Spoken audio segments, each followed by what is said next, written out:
안녕하세요, 꿀잠입니다. 굉장히 오랜만에 인사를 드리는데요. 지난 2달 정도 클래스 101 강의를 찍느라고 유튜브를 못 올렸었는데 강의 촬영에 모두 마쳐가지고 이제 다시 꿀잠 채널의 영상들을 업로드 하도록 하겠습니다. 네, 제가 영상은 못 올리지만 단톡방은 계속해서 잘 보고 소통하고 있는데요. 그동안의 본가정 오류에 관한 이야기가 좀 많이 나왔는데 제가 영상들을 보니까 제가 본가정 오류에 대해서 말로 한 적은 있는데 본가정 오류에 대한 영상을 찍은 적은 없더라고요. 그래서 오늘은 본가정 오류에 대해서 어떤 건지, 그리고 그 본가정 오류를 피하기 위해서 어떻게 해야 되는 건지, 그런 부분에 대해서 말씀드리겠습니다.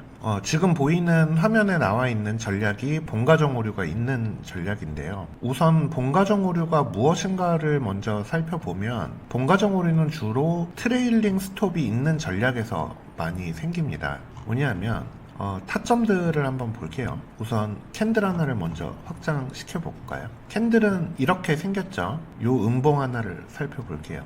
여기가 시가고, 그리고 여기가 종가고, 여기가 고가, 여기가 저가입니다.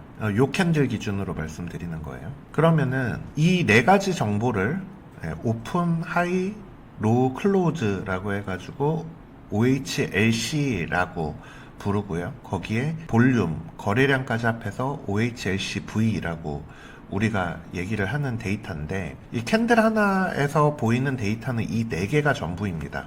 실제로 어떻게 움직였는지는 알지 못해요. 이렇게 보는 거죠. 시작을 여기서 해서 위로 갔다, 아래로 갔다, 여기서 끝났다, 이렇게 가정을 하는 거죠. 근데 실제로는 어떨까요? 실제로는 그렇게 움직였을지 모르죠. 위로 먼저 갔는지 아래로 먼저 갔는지, 또는 그 안에서 왔다 갔다 하다가 위에를 갔다가 또 왔다 갔다 하다가 밑에를 갔다가 또 왔다 갔다 하다 여기서 끝났을지, 이게 좀 더 현실적이라고 볼 수 있겠죠. 이 캔들 하나는 지금 4시간 캔들인데 4시간 동안 얼마나 많은 변화가 있었겠어요. 그런데 그 모든 움직임이 다 끝나고 정해진 4개의 값을 단순히 기록한 게 이 캔들인데, 백테스트 상으로는 이 캔들 안에서 구체적으로 어떤 움직임을 보였는지를 기록할 방법이 없다 보니까 그거를 단순하게 시작해서 올라갔다 내려갔다 종가에서 끝났다 이렇게 움직였다라고 가정을 하는 거죠. 그게 본가정 오류인데, 그렇게 하다 보니까 어떤 문제가 생기냐면, 지금 요 캔들에 여기서 숏 포지션을 진입을 했고요. 여기서 익절을 했어요. 이게 트레일링 스톱이 걸린 모습인데, 이렇게 내려갔다가 요만큼 올라왔을 때 익절을 한 거죠. 본가정 오류를 선별하기 위해서 제일 좋은 방법 중에 하나가, 요렇게 꼬리 끝에 요렇게 익절이 잡혀 있는 경우가 대부분이면은 그게 본가정 오류일 확률이 높습니다. 첫 번째로. 이런 거죠. 여기에서 일정 퍼센트 이상 내려온 다음에 일정 퍼센트 되돌아오면은 익절을 시키겠다, 이런 건데, 이 캔들 안에서 어떻게 움직였을지 모르기 때문에 요 밑에 끝까지 왔다가 요만큼 돌아왔을 때 익절한 걸로 따진 겁니다. 근데 실제로는 요만큼 내려왔다 여기서 익절됐을 수도 있겠죠. 그래서 이런 부분들은 여러분이 여기서 판별을 못 하더라도 꼭 전진 분석, 그러니까 실제로 매매를 하면서 이 결과가, 이 백테스트 결과와 실제 매매 결과의 평균의 차이가 얼마나 되는지 꼭 선별해 볼 필요가 있긴 합니다. 우선 이 본가정 오류를 찾아내는 방법을 먼저 한번 살펴볼게요.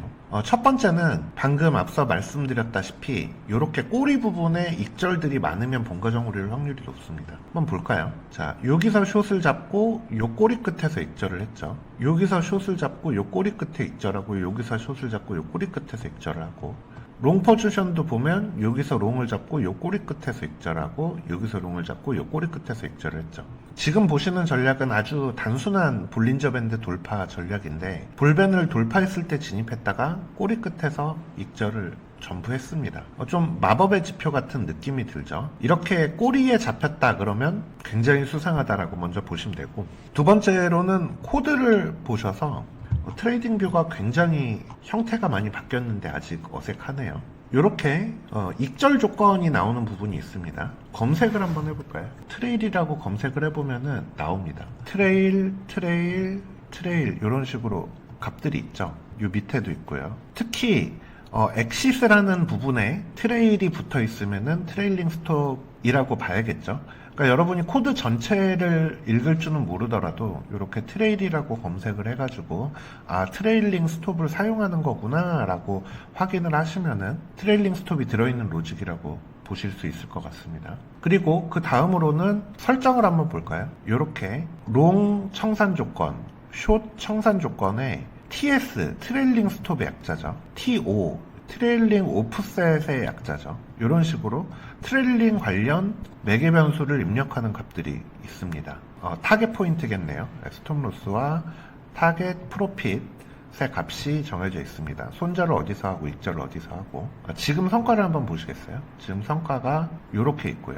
그리고 아주 좋죠. 지금 총손익이 5.3, 베팅이 작게 돼 있어서 그런데 수익 지수가 3.47이고 그리고 0.14%의 MDD밖에 없는 상태죠. 이거를 한번 바꿔보겠습니다. 현실적으로 트레일링이 걸릴 수가 없는 값으로 한번 설정을 해보는 거예요. 트레일 스톱을 예를 들어서 500% 수익을 났을 때 50% 떨어지면 익절하겠다. 뭐 이런 거는 나올 수가 없겠죠. 숏도 똑같이 500에 50 이렇게 한번 잡아볼게요. 네, 그러면 성과가 극단적으로 떨어지는 거를 확인하실 수가 있죠. 네, 이게 이 전략의 현실적인 성과라고 보셔도 될 것 같습니다. 뭐 일반적인 볼린저 밴드 돌파 전략이기 때문에 뭐 그렇게 나쁜 성과가 나오지는 않는데, 그렇다면 우리가 이 트레일링 스톱을 어떻게 찾아내는지까지 살펴봤는데 이런 허구적인 결과를 나타냄에도 불구하고 우리가 트레일링 스톱을 쓸 필요가 있느냐에 대한 제 나름대로의 결론은 충분히 쓸만한 이유가 있다라고 저는 생각을 합니다. 이 트레일링 스톱 자체는 괜찮은 논리를 가지고 있어요. 왜냐하면은 특히 추세 전략에서 추세가 유지되는 한은 계속해가지고 포지션을 유지한다라는 논리가 트레일링이기 때문에 사용하는 건 충분히 좋습니다. 그럼에도 불구하고 그래서 사용할 만한 가치는 있다. 그리고 롱과 숏에 대한 얘기를 또 조금 추가를 해보자면 롱에서 트레일을 쓰는 것보다 숏에서 트레일을 쓰는 거는 좀 더 의미가 좀 강합니다. 그러니까 추세 전략의 철학이 공포와 환희 이 두 가지를 먹는 게 추세 전략이잖아요. 그러니까 롱 포지션에서는 사람들이 다 환희를 해가지고 매수세가 붙어서 길게 추세가 이어지는 거를 끝까지 먹겠다. 그리고 공포 때는 이제 하락이 나오겠죠. 그러면 사람들이 공포를 느껴가지고 전부 매도 물량이 쏟아질 때 내가 그 숏 포지션을 끝까지 먹겠다 이건데, 크립토뿐만 아니라 많은 종목들에서도 다 공통적인 특징을 보이긴 하지만 일반적으로 공포보다 환희가 더 전염 속도가 늦죠. 환희는 되게 천천히 오잖아요. 사람들이 뭐 이번에 어떤 종목이 얼만큼 올랐더라 뭐 이런 얘기들이 막 퍼지면서 포모를 느끼고 나도 이제라도 사야 되나 이런 마음들이 들고 막 이런 식으로 천천히 전염이 되고 오죽하면 이제 뭐 주위에서 주식에 관심이 없는 사람들이 이제 어떤 종목을 언급하기 시작하면은 그때는 팔 때다 이런 얘기까지 나올 정도로 이렇게 전염 속도가 늦는 반면에 공포는 굉장히 즉각적으로 반응을 하죠. 공포 같은 경우에는 현물 기준으로 포지션을 가지고 있는 사람들이 느끼는 공포기 때문에 이게 떨어지면 이거 망하는 거 아니야 싶어가지고 던지기 시작하면 순간적으로 다 던져버리죠.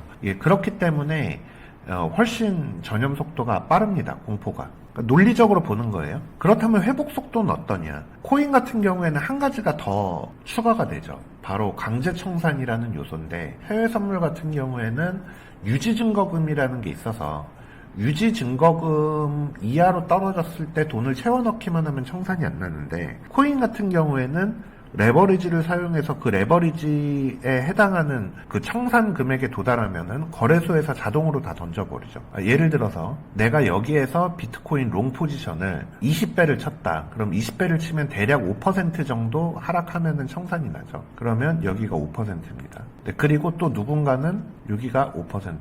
그리고 똑같은 선 기준으로 누군가는 같은 지점에서 10배를 쳤다. 그러면은 10% 떨어지면 청산이 나겠죠. 여기에서 손절이 청산이 나겠죠. 이런 식으로 롱 포지션을 잡은 사람들이 선물 시장에서 아무래도 이런 식으로 레버리지를 좀 보수적으로 잡더라도 이렇게 청산이 나기 시작하면 연쇄 청산들이 나기 시작하죠. 그러니까 실제로 내가 시장에 대해서 관망을 하고 싶더라도 이 정상 가격이 아닌 순간이 온다라는 거죠. 여기까지 떨어진 거는. 그렇기 때문에 숏 포지션은 추세를 달고 쭉 내려가는 경우보다는 한번 이렇게 빵 터진 다음에 어느 정도 회복을 하는 경우가 대부분입니다. 그리고 그 회복 속도가 굉장히 빠르죠. 그래서 이 트레일 스톱은 사실은 숏 포지션에서는 트레일 오프셋을 좁게 잡는 게 더 유리해요. 논리적으로는. 롱 포지션은 예를 들어서 노란 선에서 청산하게 만드는 것도 트레일링 스톱이거든요. 일종의. 이렇게 돌파했을 때 포지션을 잡아서 쭉 타고 가다가 이 중간선 정도에 닿으면은 익절을 하겠다. 이런 것도 긴 의미에서 트레일링인데 숏은 그런 식으로 잡으면 쭉 떨어졌다가 노란선까지 쭉 빠르게 올라오기 때문에 수익 본 거를 상당히 뱉어내게 되죠. 그런 문제가 있습니다. 그러다 보니까 아무래도 숏 포지션 같은 경우에는 이렇게 시간이 둔감하게 움직이는 트레일링 스톱보다는 논리적으로는 퍼센트 기준 트레일링 스톱, 트레일링 오프셋이 작은 그런 트레일 방식이 좀 더 효과적입니다.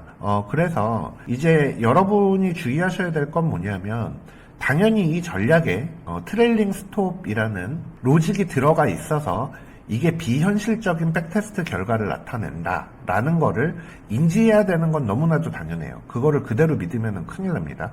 그래서 반드시 여러분이 믿어야 될 거는 트레일링이 절대로 걸릴 수 없는 어떤 설정 값으로 세팅을 해놓고 그 백테스트 결과를 믿어야 돼요. 그리고 이게 이제 최악의 경우에 내 계좌 상태다. 그리고 기대를 하는 거죠. 만약 그럼에도 불구하고 내가 트레일링 요소를 넣으면 요거보다는 나을 것이다 라고 기대를 하는 것이지 트레일링 요소가 적용된 백테스트 결과를 믿으시는 거는 굉장히 치명적입니다. 그러니까 선택을 하시게 되는 거죠. 그러니까 뭐 성격에 따라서 다른 것 같은데 저 같은 경우에는 제가 관리할 수 없는 어떤 상황이 벌어지는 거를 별로 안 좋아하기 때문에 저는 트레일을 짧게 잡는 게 숏 포지션에서 더 유리하다라는 걸 알지만 쓰지 않습니다. 왜냐하면 알 수가 없거든요. 백테스트 결과로도 알 수 없고 전진 분석을 하기에는 시간이 너무 오래 걸리다 보니까 저는 논리적으로 좋지만 쓰지 않는 편입니다. 트레일링 스톱 자체를. 물론 방금 말씀드린 것처럼 이렇게 긴 의미의 트레일링 스톱